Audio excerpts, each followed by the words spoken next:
35 inquiries this week alone for my mentorship program, 3 Hour Creator. Let me explain. I send a daily email to my email list every single day. I've done it every day in August, every day in September, and I do it pretty much every day. Sometimes I take Saturdays off. On Monday, I shared a story about specificity. I can never say that word.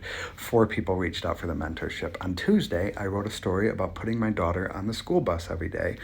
3 people reached out or replied to that email inquiring about the 3 Hour Creator program.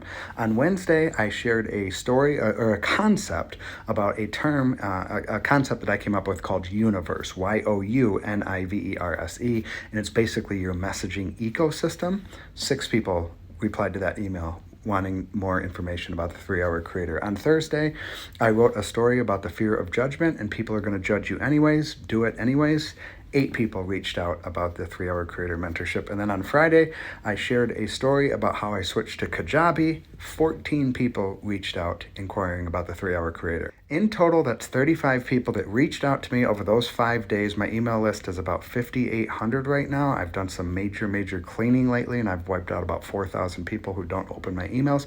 So I don't have that big of an email list. But my point is, I tell stories and I make offers. I tell stories, I make offers. I do the same thing on social media. I do the same thing on email. It fucking works. Start using it if you want to put more of that green stuff in your piggy banks.